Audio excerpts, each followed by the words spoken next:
palavras quase um interrogatório e por ter limitado dessa maneira tão generosa o que eu tenho para dizer. De outro modo, estávamos a ficar aqui até amanhã, pelo menos, porque eu não sei falar de nada que não seja de memória. Terão que admitir, basta olhar para a minha barra, que se eu começar a falar de memórias, então na verdade não é amanhã, nunca mais sairíamos daqui. Aquilo que parecia um elogio um pouco cínico ao Dr. Laranjeira por ter marcado nas balizas, é afinal o meu reconhecimento pela atitude dele quando se centrou em duas coisas muito simples. O terceiro livro de uma trilogia e sim, os livros dos outros escritores que a pequena editora publica. Os escritores estão aqui presentes, os livros estão ali, outros não estão, outros escritores também não estão.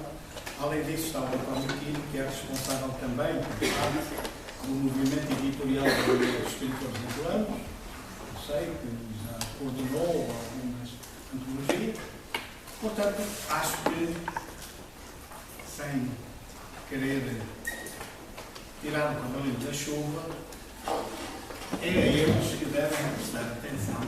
E eu depois direi também porquê. Porque também o professor Laranjeira deixou no ar a pergunta porquê? Porquê editar, fazer livros de poesia, fazer livros dos meus colegas, dos meus confratos, dos meus amigos, meus menores. Portanto, em relação ao primeiro ponto, a trilogia, é muito simples. É que a minha trilogia é apenas de 2 volumes.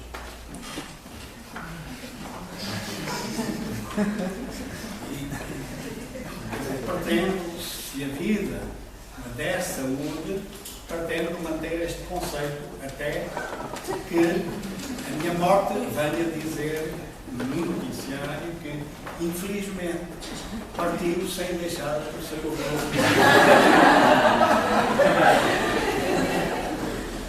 Esclarecido esse ponto, que, do ponto de vista sério, quer dizer que, cada vez que olho para o papel, fico, a cada dia que passa, com mais medo.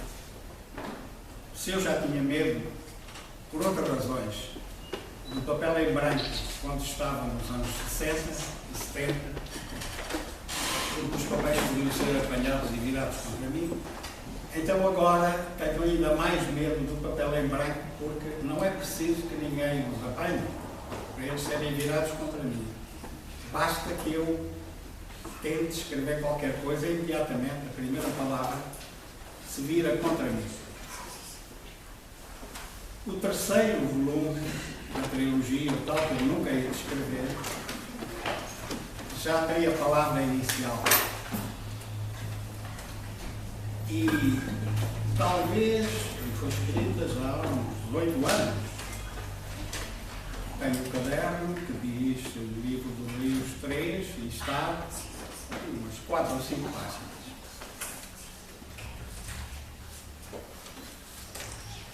Mas talvez adivinhando uma certa inflação do termo, do conceito e do alcance que esse conceito pretende, o termo lusofonia. Um romance começa pela palavra river, que tanto pode sair, ainda não é uma palavra da língua portuguesa.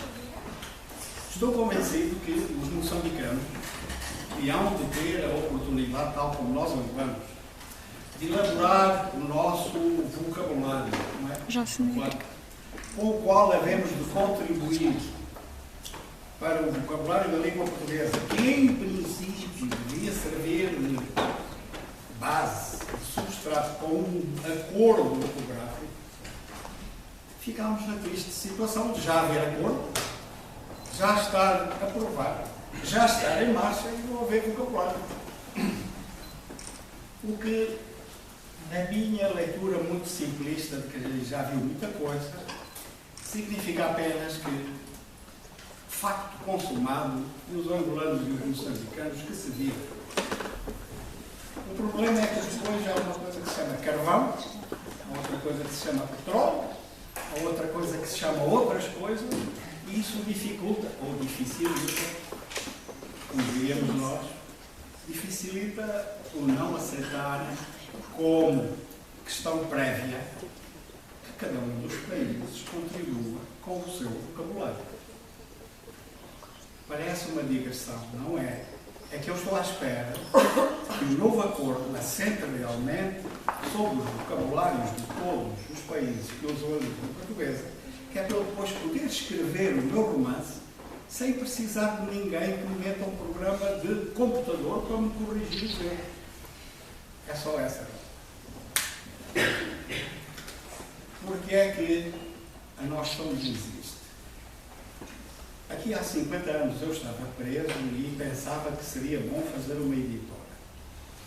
E escrevi num bocadinho de papel o nome da editora, Nós Somos. Levou 50, 60 anos. Mas apareceu. Nunca tive a tentação de que aparecesse. Enquanto isso, não me pareceu aos meus olhos justificado. Mas quando me dei conta, depois de terminarmos com uma coisa que esperamos que nunca mais se repita no nosso país, que foi a Guerra Civil, que a geração que saiu viva dessa guerra e as gerações que, entretanto, por via do tempo, que é um grande fator, acederam à cidadania passando a barreira dos 16 anos ou dos 18 anos. E que perante o florescimento de universidades como se fossem cogumelos, em Luanda, à volta de Luanda e a todas as províncias, e de muitos cursos, tinha chegado finalmente à altura de as humanidades, essas famosas humanidades, também estarem representadas nas universidades. E nas humanidades, claro, a língua portuguesa, a literatura de língua portuguesa e a literatura africana de língua portuguesa, ou, no nosso caso, também a literatura angolana. O problema é que, havendo universidades e havendo muitos professores já nacionais e tendo a graça de semestres de professores que viajam no TAP-TAG, os alunos não tinham livros para onde estudar a literatura nacional.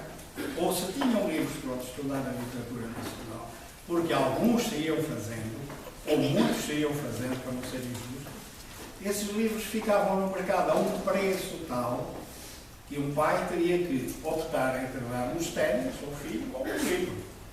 E, obviamente, o livro tinha que ficar para lá. Então pensámos, quem são os principais prejudicados no meio disto? São, e agora perdoem a estultícia, são os clássicos, os canónicos. Se é que se pode falar de clássicos e canónicos numa literatura tão jovem como a nossa. O máximo poderá ter 4 séculos e no mínimo poderá ter 70 anos, depende dos critérios dos académicos, os quais eu não meto. São os poetas. Então, vamos, pelo menos, fazer livros que tragam o conjunto da obra, ou uma antologia, ou seleções feitas já pelos próprios autores que já adquiriram o estatuto de representativos da poética nacional, mesmo pertencendo ao mundo dos vivos. Geralmente esse estatuto ganha-se quando se morre. E vamos publicar esses livros a um preço que permita, enfim, não é que qualquer estudante ou qualquer jovem possa comprar, mas que pelo menos possa fazer concorrência ao conjunto de fotocópias que o professor manda comprar para poder estudar a matéria do curso. E foi assim que nós começámos com a editora Nós Somos. Eu não entro em pormenores de como se obtém uma gráfica uma gráfica de tipo empresa familiar, certas condições para que os custos de produção sejam reduzidos ao mínimo. No fundo, pagamos o papel, pouco mais disso. Consegui isso e olho para o Quino e olho para o Tito devido à experiência que obtive na União dos Escritores Angolanos, em que durante muito tempo conseguimos fazer algumas publicações, os cadernos de Lavra e Oficina, com as aparas, as sobras das publicações e agora da Assembleia do Povo.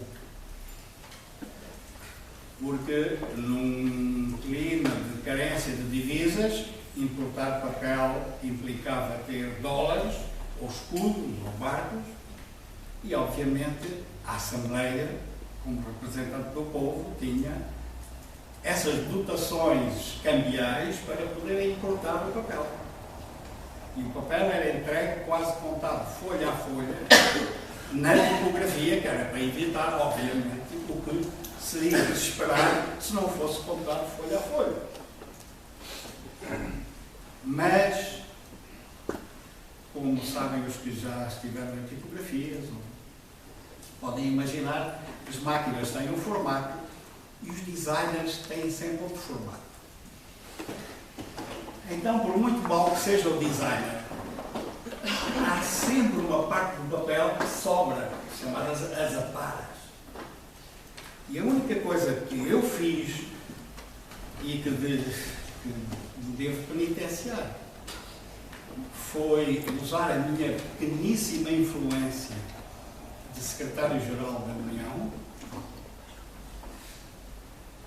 que ao tempo, sendo o presidente da Assembleia Geral Agostinho Neto, a gente passava a dizer União dos Escritores Angolanos.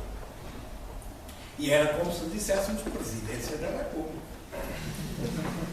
E então eu consegui convencer o designer que era feio, o designer que funcionava na própria tipografia, que era muito feio fazer aqueles jornais e publicações e tudo oficial da Assembleia com um formato tão simples, que era dobrar uma folha de A2, virar A3, dobrar e publicar em A4. Quer dizer que isso já não se fazia na Europa, não se faz isso. O design. Eu não sei se ele percebeu a minha intenção, se não. Eu sei é que ele fez um design que dava numa folha, aquilo que nós chamamos de um plano, uma margem de um palmo. Ora, entrava na máquina, era cortado, ficavam, por exemplo, 500 logo ali, numa resma ficavam 500 folhas de um palmo mais, 1 metro e tal. Ideal para fazer caderno de Lavra e Oficina. Eu estou a contar isto porque mais tarde, segundo nas palavras dele, o secretário do Bureau Político disse: é preciso muito tupete. Olha que tupete, cada um caça. E foi assim que fui ganhando experiência de edição. E quando surgiu esta situação, que é uma situação concreta, que hoje aqui se enfrenta, que é termos universidades, mas os professores, uma universidade faz em 6 meses, uma empresa de construção chinesa faz em 6 meses, uma europeia faz num ano. Mas um professor não se faz em 6 meses, não se faz em 6 anos. E os alunos fazem-se todas as noites.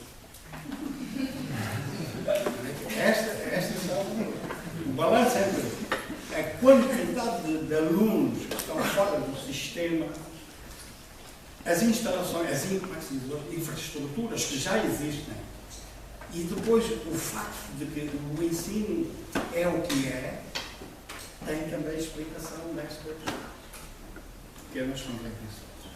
Bom, para que não faltasse o livro, guardámos por aí, conseguimos fazer os livros a um preço e dissemos: o livro não pode ser vendido a mais de 500 kwanzas. 500 kwanzas hoje é isso. Pode ser $5. $5. $5? Vá lá, o nosso sistema cambial permite aquelas correções, senão aqui eram 7,5 €. E assim pensámos que diminuímos. Bom, exportámos os livros e chegámos à triste conclusão de que nem assim ajudamos a resolver o problema. Estou a falar só dos livros, porque há um déficit ainda maior. É que não há indústria editorial, porque a indústria editorial não dá lucro imediato, não é rentável imediatamente. E, sobretudo, da indústria editorial que vai produzindo, não há circuitos de distribuição. Não há distribuição dos livros.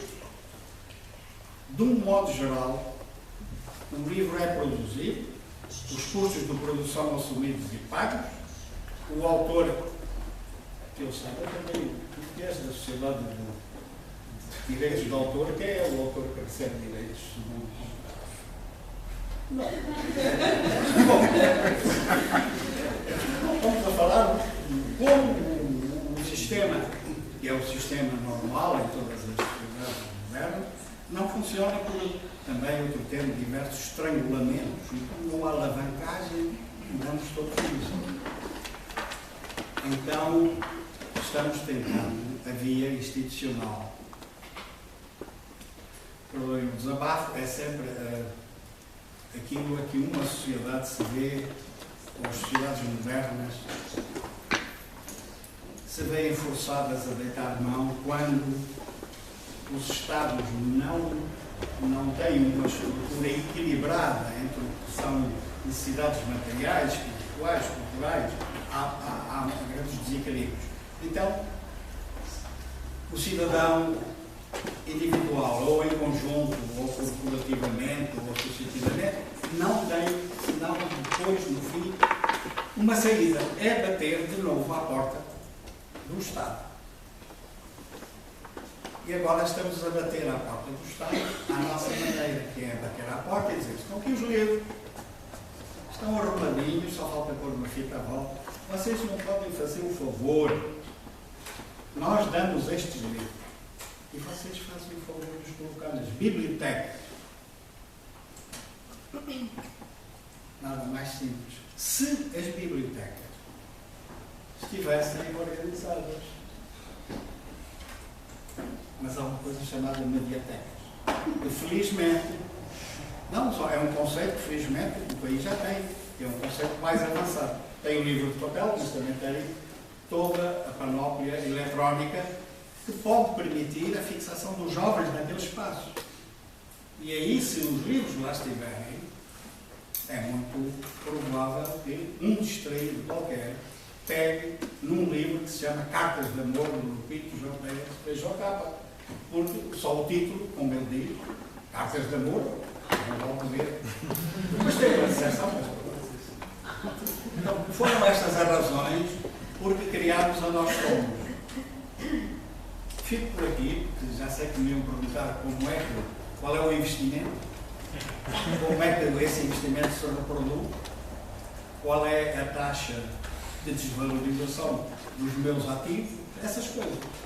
Posso dizer que é assim, nós vamos vendendo os livros. Eu tenho uma colaboradora em Vila Nova de Cerveira, uma jovem, ainda 30 anos, que só tem autorização para fazer uma coisa, sem que eu a mande.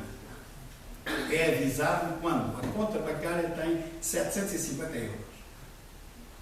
Se eu chego à cédula, Nós Somos, e ela me diz: Sr. Landino, meti o cartão e o nosso saldo é este, 766 €. Eu pego no telefone e digo: Sr. Magalhães, podem imprimir o livro do João Maria Vila Nova? Sim, vou. E depois ficamos a vender livros, até que a Gracinha de novo diga: já estão lá mais 700 e tal €. Comprei, não é preciso um curso de gestão no Ministério.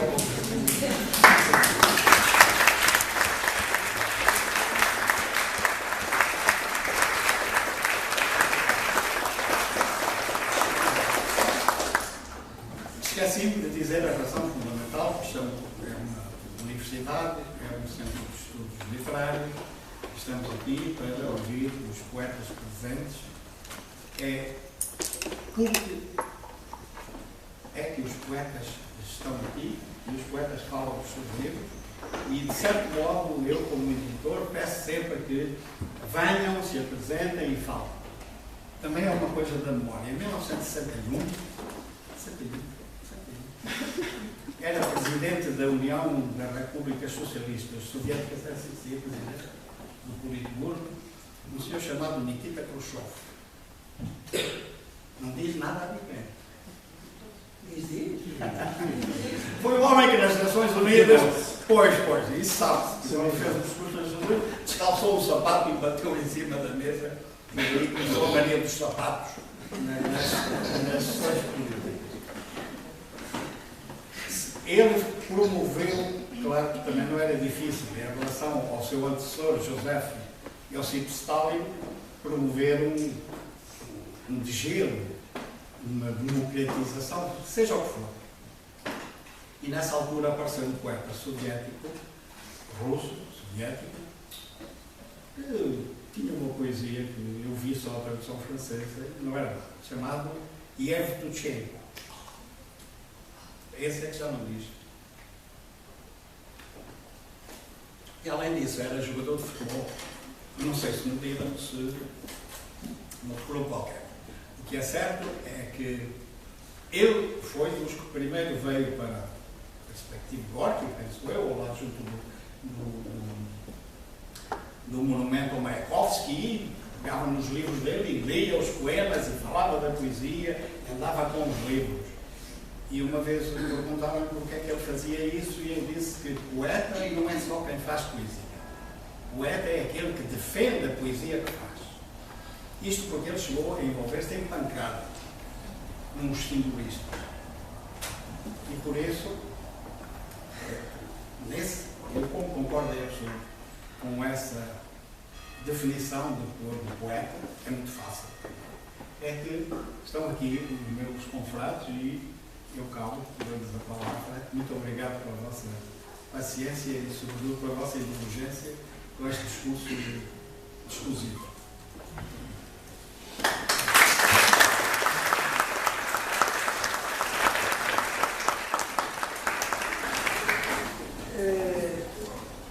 Eu gostaria só de acrescentar que os livros da Nós Somos custam apenas 5 €, portanto vejam a acessibilidade que eles têm. E gostaria também de deixar uma palavra muito sentida a este esforço do Adino Vieira e dos que o acompanham em Angola, que é um esforço difícil porque pressuponho que muitas vezes editar estes livros não é coisa fácil, mesmo do ponto de vista financeiro. E são livros, como podem ver, de uma organização gráfica lindíssima. Há aqui muita gente que já tem alguns destes livros, sobretudo os poemas do Agostinho Neto, cuja primeira edição foi esgotada. E passo então agora a apresentar o JAS Lupito Feijó Capa, que é um escritor, sobretudo um poeta, que, e eu vou ser breve porque o tempo de facto escasseia, que é um poeta que surgiu com as chamadas Brigadas Jovens de Literatura em Angola, num tempo em que não havia curso de letras, de literatura em Angola, as bibliotecas eram mal fornecidas, não havia livros à venda, havia apenas o que restava de livros do tempo colonial.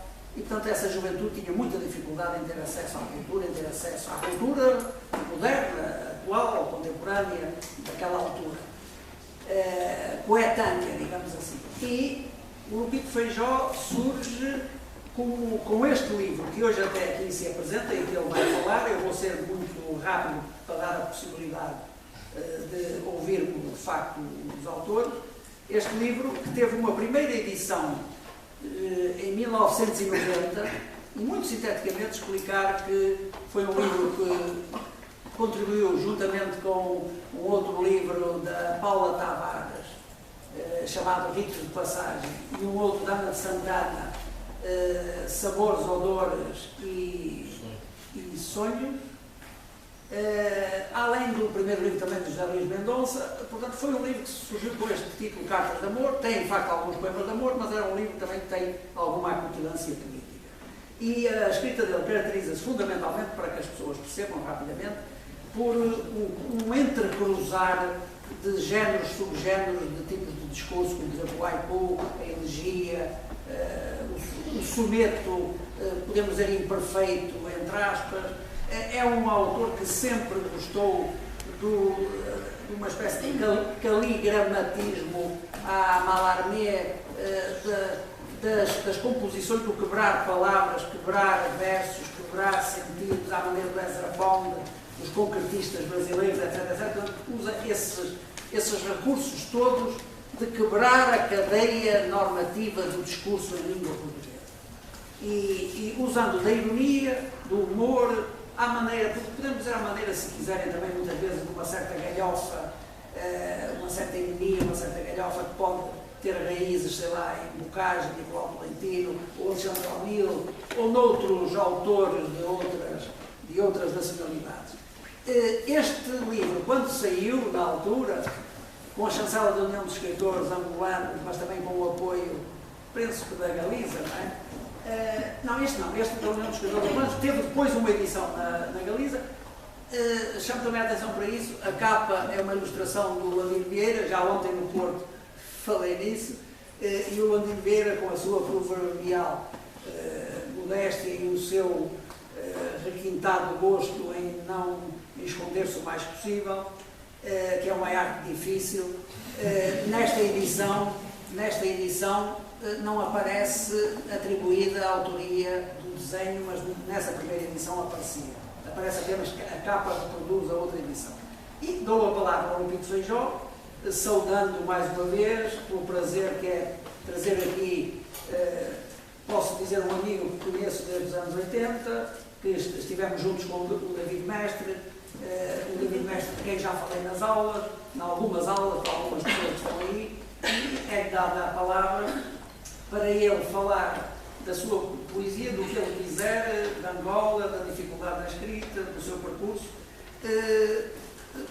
lembrando que tem uma bibliografia já extensa, que inclui inclusive poemas de pelo menos 2 livros de haiku, que, embora não respeitando a tradicional concisão clássica dos haikus, das tais 5 sílabas, mas que ele assim intitula, porque ele é na verdade, e passo-lhe a palavra agora sim, é na verdade um subversivo por excelência, embora seja reformado como deputado da Assembleia Nacional. Subversivo, mas foi deputado.